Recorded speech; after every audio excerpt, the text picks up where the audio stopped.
You have top leaders of the Congress leaving on the eve of the election. What sort of signal is that sending? Well, who defines what is a setback? Certainly not the media in The Delhi. exit of a big leader. When Pradyut Bordoloi left, and this is by the way a complaint that many of the leaders made when they left, they have blamed you. He said you kept him out of all decision making. I'm quoting his words, by the way. He was isolated. You were not taking everyone along. You're not a team person. You're a bad organizer.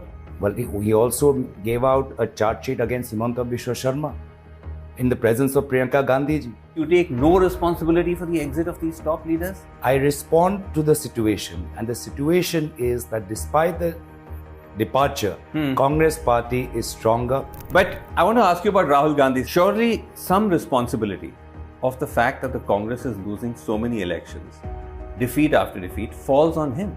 The fact that Congress still survives, that is credit to Rahul Gandhi. Himanta Biswa Sharma has mounted a very personal attack on you. He says you're a Pakistani agent. He says your wife is a Pakistani agent. You've rebutted all of this. But is this hurting you? It's hurting him. And I must be some Durandar. I must be some Durandar 1, 2 or 3. I'm the real Durandar. As per him, I've gone across the border, come back. I'm sitting in Lok Sabha and Mr. Ajit Doval is none the wiser. As we speak, Assam's Muslims are witnessing an extraordinary communal attack from the government, from Himanta Biswa. You made statements condemning them, Gaurav Gogoi. But are statements enough, given the magnitude of the attack? Statements are not enough. And one of the first things we need to do when we form the government is to heal our society. Why did you not go to those areas? Why did you not stand next to the Muslims when the bulldozers were coming? In most of those cases, we sought the legal aid. We took legal help and prevented from those areas from being expanded. Gaurav Gogoi, but the Congress is not a group of an organization of lawyers. You're a political party. When you talk about a new Assam and you talk about change, there is a criticism that you have not come up with a clear, concrete alternative or a plan for Assam. If you go to the people of Assam, the number one thing that they feel is that there is a tyrannical rule of the Chief Minister Himanta Biswa Sharma. You're saying that the Congress is then going to offer what? A more democratic Assam? Is that what you're going to the people with? I think it's a very concrete thing that we are going to remove fear from this society. We're at the battleground of Assam and I'm joined by Gaurav Gogoi. He's the face of the Congress in Assam. He's the Lok Sabha MP from Jorhat in Upper Assam. He's also the candidate, the assembly candidate for the Jorhat assembly seat. He's the deputy leader of opposition in the Lok Sabha. That's quite a biodata, Gaurav Gogoi. Thanks very much indeed for joining us. Thank you. Thank you very much, Sreenivasan. Now, as you enter this election, it's been 2 terms of the BJP, and that should give the Congress some kind of advantage, that there's potential public discontent. But the trend seems to be going the other way. You have top leaders of the Congress leaving on the eve of the election. What sort of signal is that sending? Well, what the people are perceiving this is that the Congress party is putting emphasis on newer and fresher faces. And that's why in the 6, 7, 8 months in the run-up to the state elections, the Congress party decided to put me in charge and essentially taking me from national level politics to state level politics. And the message is saying that all the people who were ministers during the Congress government under Shri Rahul Gogoi's tenure from 2001 to 2016, yes, all of them seem to be coming together and occupying Vajpayee Bhavan. So it is, I think, is a surgical strike. Vajpayee Bhavan meaning?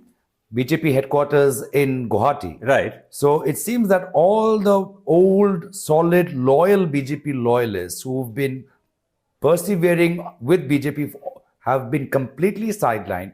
And the BJP loyalists, meaning you mean Congress leaders who are loyal to the BJP? Is that what you're talking about? I meant that people who were doing BJP even when Congress was in power.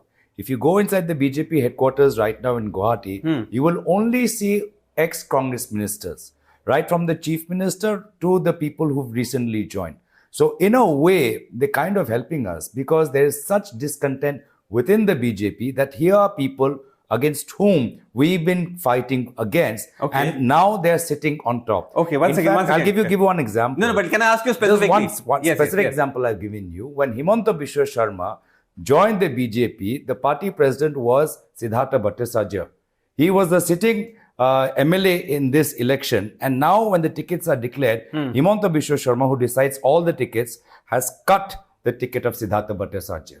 So that's the state. That's what people are perceiving. Okay, but the BJP... hold on. Let me now get into the question, and you're not letting me ask question. Let me give you the headline. So what people are perceiving is that this is a fight between Congress under Himanta Biswa Sharma, the old Congress, versus a new Congress which follows the ideals of... Okay, that's a very interesting spin you've given to what essentially some would consider a huge setback of the kind of people who've left. For example, Pradyut Bordoloi, a big leader of the Congress. He's been in the Congress for almost 5 decades. He's a 3-time MLA, a 2-time MP.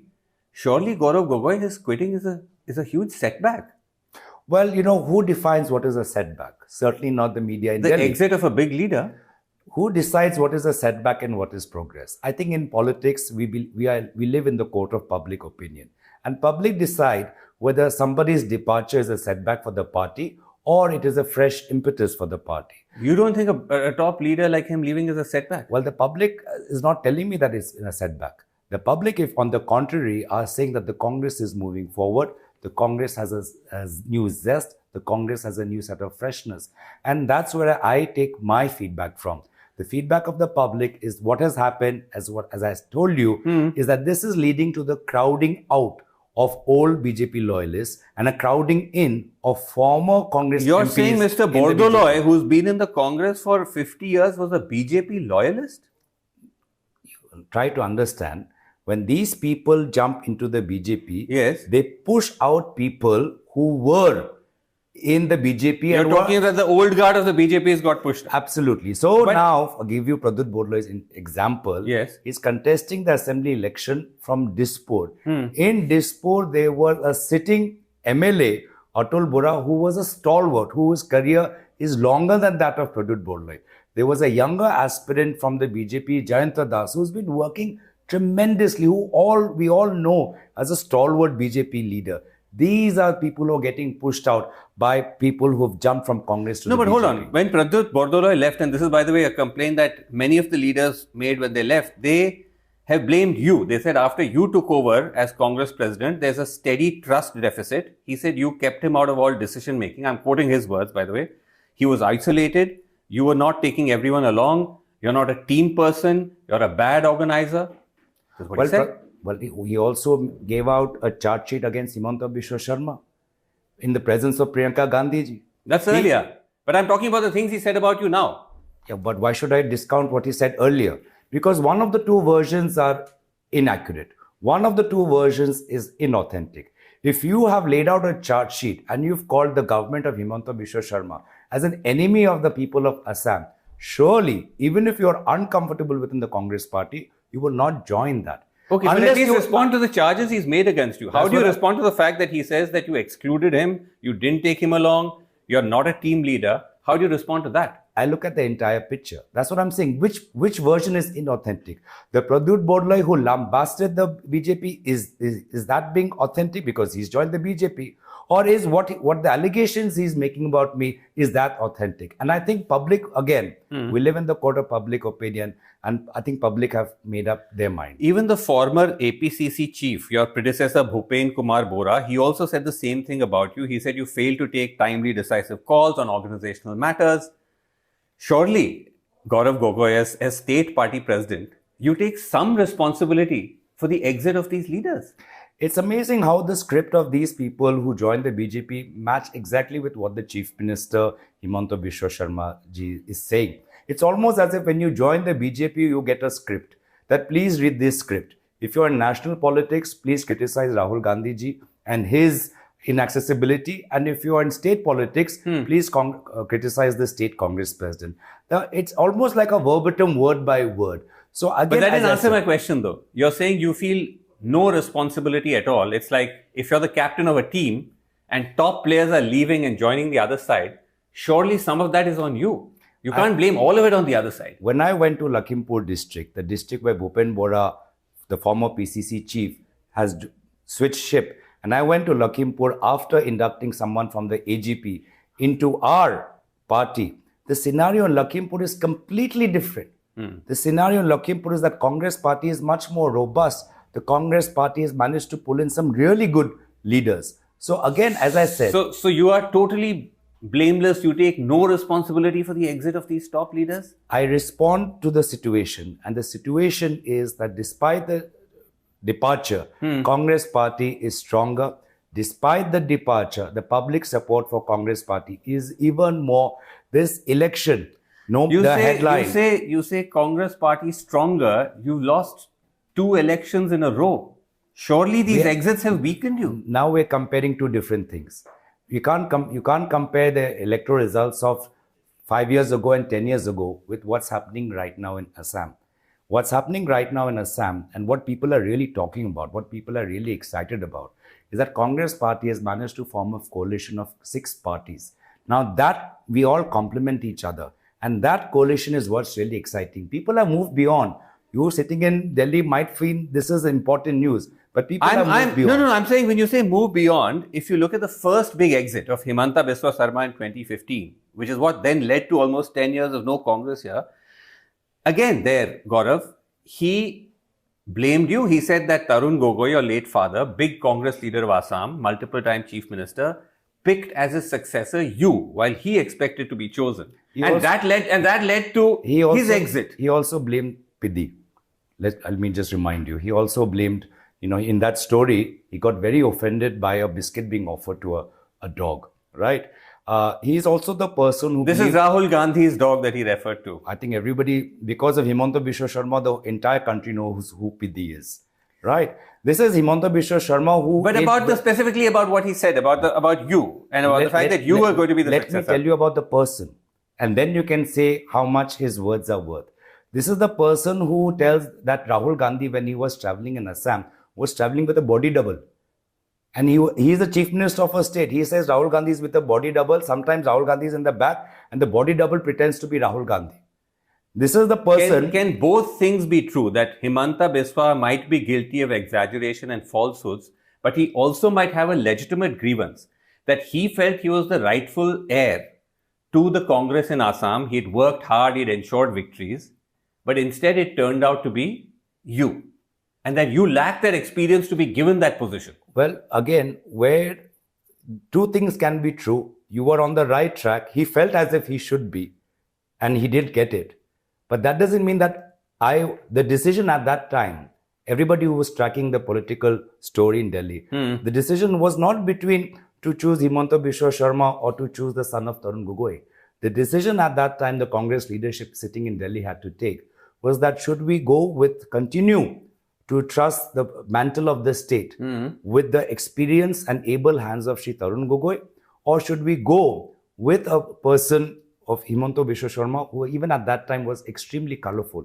He had a very colorful track record with law and order. There was already Sharda going on. There was also Louis Berger going on. Very close to your father. Your father virtually treated him as another son. So now you're departing from the point that the question in Delhi was never between a choice between Himanta Biswa Sarma or me. No, I was only on your point that you said he's very colourful and that you almost seemed to suggest there was controversy around him. I went back to your point to say... But that didn't prevent him from being very close to your dad and being a key figure in the Congress. I went back to your point to say that the choice was never about me. And again, it further proves my earlier point, which is when you join the BJP give you a script. In national politics, you blame Rahul ji. In state politics, you blame Tarun Gogoi ji, and this is a... You don't see. No, but hold on. I'll tell you. He is the first product, the brand ambassador of BJP washing machine.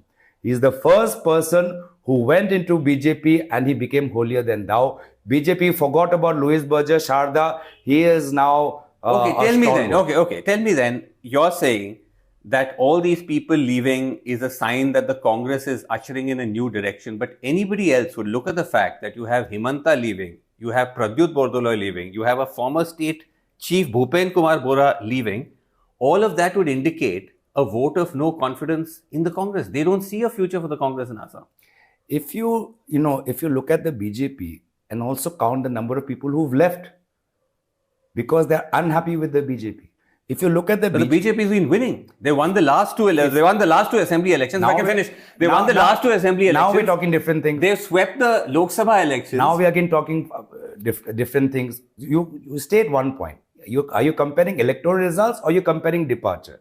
If departure means, if The current two are departure, linked, I'm saying. if current departure means Congress is weakening, then surely based on that theory, the departures within the BJP, both because they are disgruntled with Himanta Biswa Sharma and the fact that Himanta Biswa Sharma and his coterie have pushed them out, should also mean corollary that the BJP is also weakening. Are you saying that the Congress... Rajan Gogoi, you're talking about a minister. Rajan Gogoi was a central minister, MOS Railways in 2014. And old RSS had felt he was insulted within the BJP and he's left. Here's my question. That the exits of all these people, surely that leaves you as an organization in bad shape. Somebody told me, a senior media editor in Assam, that Gaurav Gogoi is like a captain without a team. Today, the organization is extremely robust. When we took charge of the party in early week of June, by August, we had BLAs, an agent in every booth of Assam, because we really focused on grassroots organization.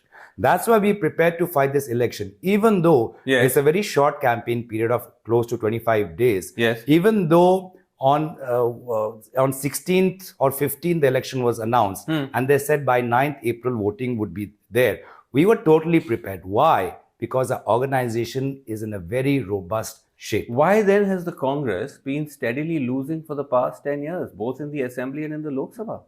If you look at the last Lok Sabha, in 2024, the Congress party did well in Dhubri, where we are fighting over the minority vote with another party which primarily targets the minority community, the AIUDF. Yes. And the Congress party decimated AIUDF. But you only won 3 seats in Assam last time. That is one perspective. The other perspective is that many said that Congress was losing its vote share in the minority dominated areas to AIUDF. And AIUDF would become a bigger foe. But in that election, we defeated the AIUDF and decimated their party supremo with a historic... That is getting very granular. The big picture is, last time in the Lok Sabha, you only won 3 seats. You lost the last assembly election. You lost the previous assembly election. Why, when you say 3, it's very macro. When I go into seats, becomes granular. No, because I think the big picture is you only won 3 seats. No, the big picture is which seats you won. You won the seat of Dhubri and you defeated the AIUDF. You won the seat of Jorhat. Now, surely your records would say when was the last time you won Jorhat. The last time you won Jorhat was in 2009. Here comes after 2009. You've lost in 14. You've lost in 19. You've lost all seats in 21. And you win Jorhat in 2024. So the story of 2024 is that there is a revival. If you look at 2021 also, Sreenivasan, and pardon me for being granular, 17 seats the Congress party lost because of a split in the opposition votes. There were new parties at that point of time who had emerged post the Citizenship Amendment Act agitation. And in 16 seats, their candidates got 5,000, 7,000, 8,000, and we lost. Otherwise, that's the case in every election. There's always going to be X factors. That's a coalition math, which we did get right in 2021, for which I take responsibility. That Congress, had it got its coalition math right, we would have formed the government. We would have been in government right now. But this time, we've got the coalition math right. We are not in alliance with AIUDF. In fact, can you imagine Mr. Himanta Biswa Sharma, who loves practicing Mia politics, his favorite AIUDF MLA is now in NDA. The AGP, and this is again credit to Himanta Biswa, not only has he decimated the old BJP. Just for the benefit of our viewers, the AGP is an ally of the BJP. They're part of the NDA. This is the Assam Gana Parishad. And you're saying that they have fielded a Muslim candidate. And also a party which represents mainstream Assamese, and also a party which was born out of the anti-outsider movement. Now that AGP, thanks to Himanta Biswa Sharma, has got now a couple of AIUDF MLAs. Okay, but tell me, can I ask you this? Where Congress defeated the AIUDF and considerably weakened the AIUDF, Himanta Biswa Sharma is giving his choicest AIUDF MLAs a political lifeline by inviting them into the NDA fold. Most recently, that this is the double standards of Himanta Biswa Sharma over Mia politics. He finds Mias to be a problem. Let me just complete. Let's come to the Mias and the Muslim question in a second. Let me just finish this point. He finds Mias of Assam a problem, but he has absolutely no qualms of taking AIUDF MLA support in the most recent Rajya Sabha elections. Okay, so far, you say that the exit of these big leaders is not a setback to the Congress. The fact that the Congress has lost 2 assembly elections on the go, has performed poorly in the Lok Sabha elections. Again, you don't seem to see that as a major crisis. Can I ask you, is this a part of the... Now you're putting words in my mouth. I didn't say that. I said 2024 is the start of the revival of the Congress party. And we will continue to be stronger, and you will see the results of 26 being much more stronger compared to 21. Okay, because after the 24 Lok Sabha, the Congress did believe that there was going to be some resurgence. But subsequently, you lost Haryana. Now you lost Delhi. Hold on. Now we're talking national politics. National, because you are also a national political figure. Yes, I'm saying that this is part of a pattern where when you have this confidence, the same confidence was there before each of these assembly elections. You lost Delhi, you lost Haryana, you lost Bihar, you lost Maharashtra. And by the way, this is just now. The Congress has been in organizational decline in a number of other states for decades. UP, Bihar, West Bengal, Odisha, you've not had a chief minister for years. So I'm saying, isn't there a wider crisis where the party is in a state of institutional decline? I think that there is an institutional, what I would say, an institutional fixation in media to say Congress party is in decline. You've been saying, media these are facts. This is not a perception. The media has been saying that since 2014. We are declining. You've been saying since 2014. Yes. The media, but what if you see the results? I'm talking of even pre-2014. I'm talking of states where the Congress has not won for much earlier. I'm talking about this framing that Congress party is an organizational decline. I've been hearing since 2014. Since 2014, when I was in Lok Sabha with the lowest tally that Congress party had, I've been hearing in decline. Then comes 2019. How is that factually incorrect though? Because our Lok Sabha MP tally in 19 increases, our Lok Sabha MP tally 24 increases. So I don't know what kind of decline is this where Lok Sabha seats keep going up and up. I mean, going up and up is a kind of glass half empty reading of it. Essentially, you've lost 3 elections in a row. 3 Lok Sabha elections in a row you've lost. Decline also means gradually going down, right? I'm saying we are on an incline. We are reversing our trends. I think we were at our lowest point in 14. I think we were at a very low point in 2022. And all these states that I just listed? We were in a very low point in 2022, post the loss in UP. But 2022 September, since Bharat Jodo Yatra, we are on an incline. And of course, during a reversal, when you're coming back, there will be setbacks. I don't discount the fact that the elections in Haryana and Maharashtra are setbacks. But Delhi, Bihar. But let me remind you of other headlines that the media used to say.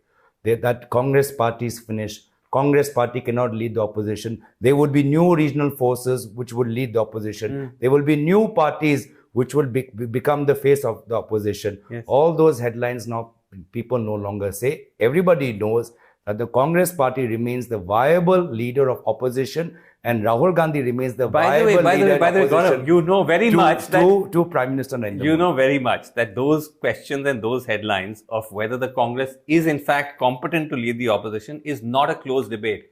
Every other day, it's debated whether you are the competent face of the opposition or should there be others? Should there be Mamta? Should there be other players? That's not a closed debate. But I want to ask you about Rahul Gandhi. Since you brought up Rahul, let me ask you. The results show that when Aam Aadmi Party went for national expansion and when other regional parties went for national expansion, state results don't translate into national momentum. It takes time to fill a vacuum. But I want to ask you about Rahul Gandhi since you brought him up. Surely some responsibility of the fact that the Congress is losing so many elections, defeat after defeat, falls on him. What about that the Congress party is still resilient? What about that the Congress party... What does that mean? Despite ED, income tax, the number of cases that's against Rahul Gandhi and against the party, our accounts were frozen in 2024. That's against all parties. The fact that Congress remains resilient, the fact that Congress still survives, that is credit to Rahul Gandhi. Many other parties have just not managed to get out of their own state footprint.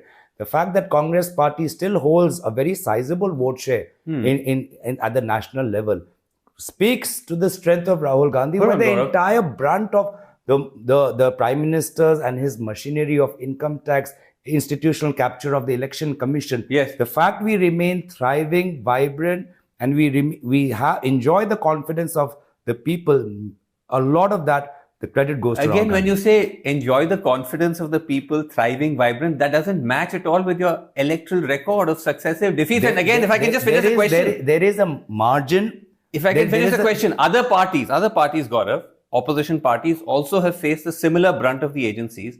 They don't do as badly. Mamta is able to win. She is able to hold on to her state. Stalin wins. Kejriwal managed to win 2 elections on the trot. I'm saying all these others are able to perform much better, have a better strike rate than the Congress. How can you compare state? Why are you comparing assembly result of one state with national results? No, I gave you the example of many states. No. But you're comparing of that leader in his or her home state.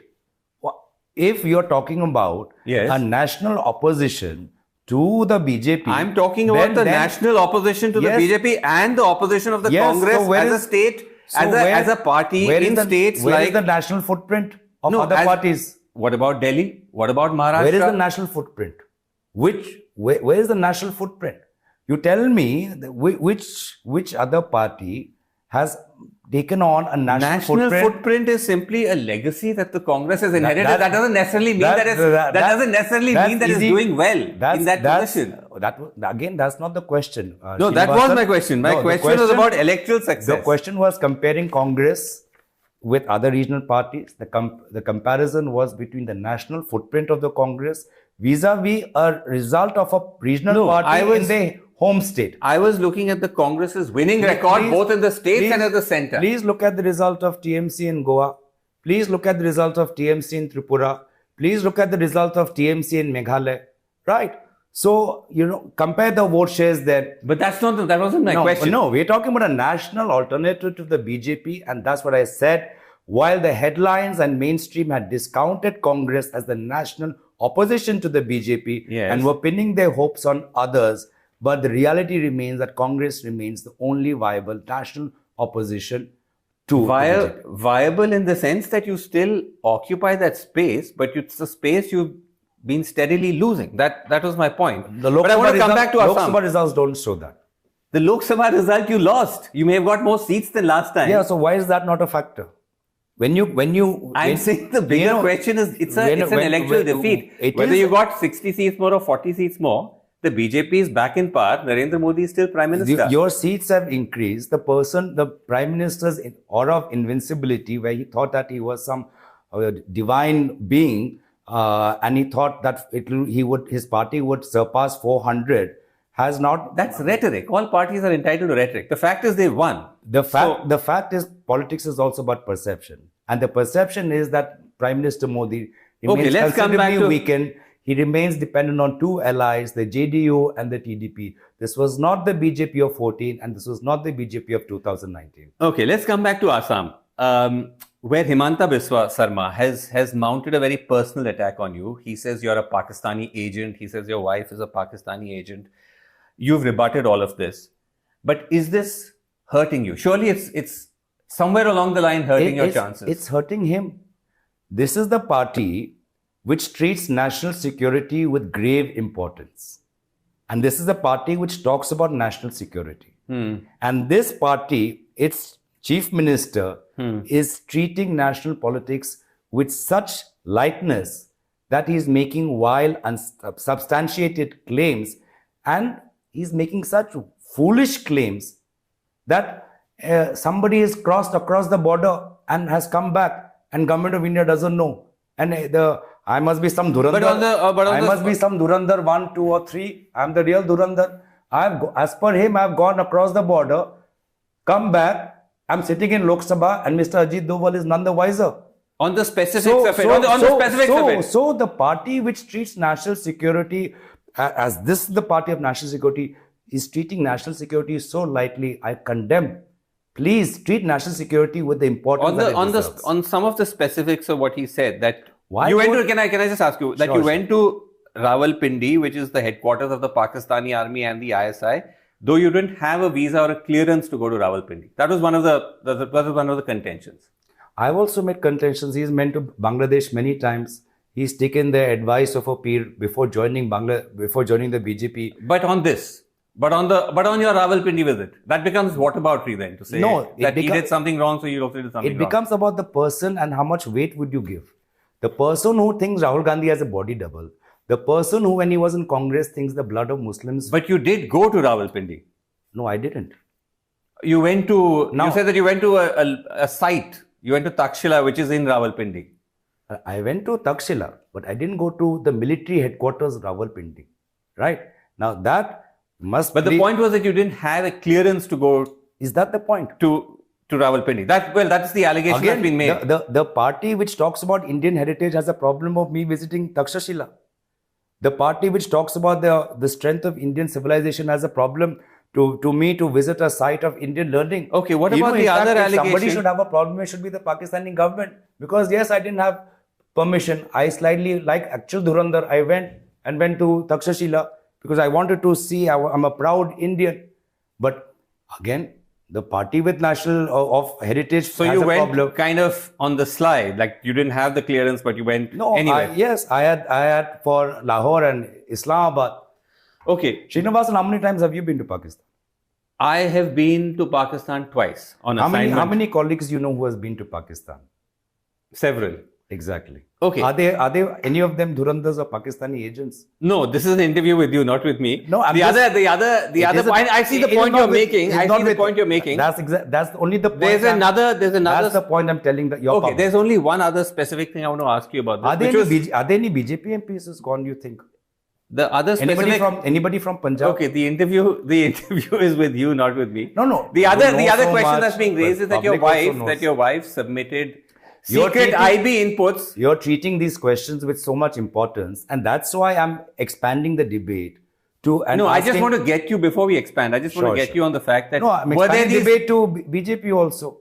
So I'll put the questions. I'll put questions to the BJP and I interview the BJP. I'm interviewing you. That in the report that she submitted to her boss, who happened to be a Pakistani national, were there secret IB inputs mentioned in the report as is alleged? By whom? As is alleged by the Chief Minister. What is Government of India doing? That didn't answer my question though. Did the report contain secret IB inputs? That itself shows, you think government, Mr. NSA, Ajit Doval, James Bond of India, right?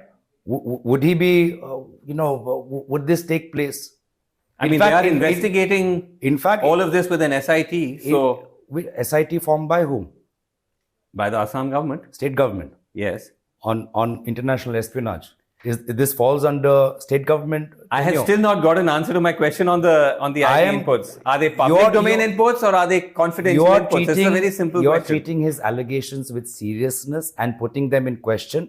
And it is my choice. I'm not treating it with any greater importance than as part of a journalistic question, which I'm entitled to ask. Of course. But in a journalistic interview of 30 minutes, you feel that this question is an important question to value the time. And therefore, as someone who's being interviewed, do note that I have only asked you after a lot of other stuff we've covered. I didn't start with that as a lot of other people have done. So, but at the same time, I have the right to treat the person making the allegations and these allegations with the disdain, with the ignorance, with the lack of respect that they deserve. Okay, let me move on to something else. You've often talked about how Assam is a mini India and that its diversity should be respected. As we speak, Assam's Muslims are witnessing an extraordinary communal attack from the government, from Himanta Biswa, hate speeches, bulldozers.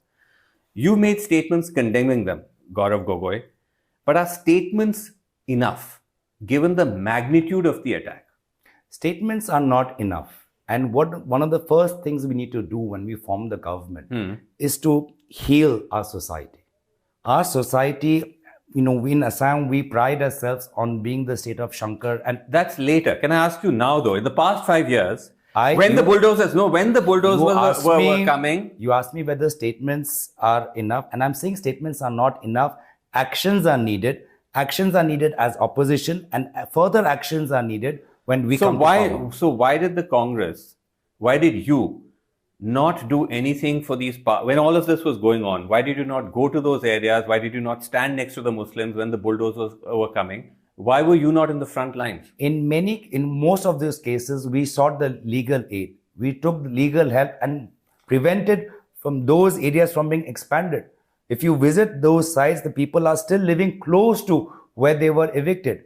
We also use this episode to not only provide legal counseling, but also provide emergency food and shelter to those people who have literally got nothing. But you didn't hold any protests? You didn't visit those areas yourself? Now, that is what we decided to help those people for.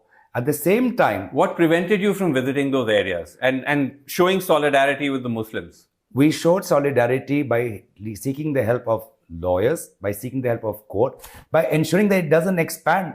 As I said, right now, we are still... Were you concerned that if you landed up there, then you'd be branded as pro-Muslim? And that's what kept you somewhat away. I am not concerned by what the BJP wants to brand me as or doesn't want to brand me as. I want to make sure that we do something that is substantive. And going to the court and getting a stay, going to the court and through the court telling the district commissioner that what you're doing is a violation. I think that's substantive, real help that the Congress party managed. Court is one thing, Gaurav Gogoi, but the Congress is not a group of an organization of lawyers. You're a political party. Yes. And when you see injustice, typically the response is you're out in the streets, you're protesting, you go stand next to the community that's being targeted. That didn't happen here. Justice is that injustice doesn't get perpetuated. And that's what we managed to do. We managed to prevent this injustice from getting perpetuated. 50,000 dwellings have been demolished. Thousands of Muslims have been evicted. So I'm not quite sure whether you were able to fully prevent it. Let me ask you in conclusion though, when you talk about a new Assam and you talk about change, there is a criticism that you have not come up with a clear, concrete alternative or a plan for Assam. I just also heard your speech you made this evening. You talk in generic terms about improving welfare delivery, etc., etc. That's a promise that all parties make. What specifically are you bringing or what are you offering the people of Assam? If you go to the people of Assam, the number one thing that they feel is that there is a tyrannical rule of the Chief Minister Himanta Biswa Sharma. So much so that one is fearful of criticizing this government. What kind of democracy are we living in when one is afraid of asking a question or even criticizing this government? And what kind of welfare are they doing when in the form of welfare, a citizen will only get the benefit of that welfare if you join a political rally and do political activities on behalf of a political party? Hold on, so let me take that one by one. You're saying that the Congress is then going to offer what? A more democratic Assam? Is that what you're going to the people with? Remember that Congress party is the party which came up with RTI. The Congress party is the party which came up with Aadhaar to ensure transparency in PDS of delivery in Chhattisgarh. I'm just wondering, so is that a concrete material thing to go to people with, saying that we're going to be more democratic than the current regime? I think it's a very concrete thing that we are going to remove fear from this society. If Himanta Biswa Sharma brings fear into your heart, we will remove Himanta Biswa Sharma politically from Assam. I think that's a very concrete and that's the number one promise of our future But in government. terms of what people would consider much more material needs and requirements, jobs, education, health, water, all of that, I mean, that's there. But that doesn't seem to be at all part of... No, of course. Because I'm only saying that in many states, in the past, state elections where you've gone to, you've gone to the people, you've gone with a very concrete charter of promises. Whether it's Karnataka, whether it's Telangana, there were schemes for women. There were all kinds of schemes. None of that here. Just wait for the official announcement of the schemes. There's always an official announcement. But what you would have heard in my speech is the broad shape of those announcements, right? Now, when you say wait, I'm saying we're just days away from the election. So. Yes, has the BJP announced their promises? I don't think so.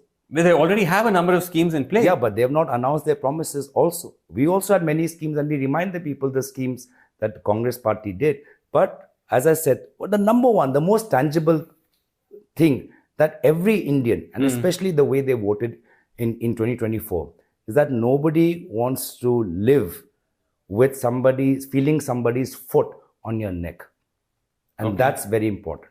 Okay, again, just to remind our viewers and you that 2024, the BJP NDA did win. So when you say that if 2024 was sending a signal, the signal was that they still voted that coalition back into power, albeit with diminished numbers, but still back to power. If politics was only just about mere numbers and not about sentiment, then we would be numbers, talking. as I say, Jo jeeta wo Sikandar. So. True, but the sentiment, what people are really feeling, especially in India, and which Prime Minister Modi also does. He taps into the psyche, he taps into the inner feelings and anxieties and aspirations, and that's what we also do. We want to connect not only with tangible benefits and schemes that will bring a materialistic benefit, but also we are very much concerned with how people feel. I think that's very important. It doesn't come up often in our manifestos, but that's very important. How you feel,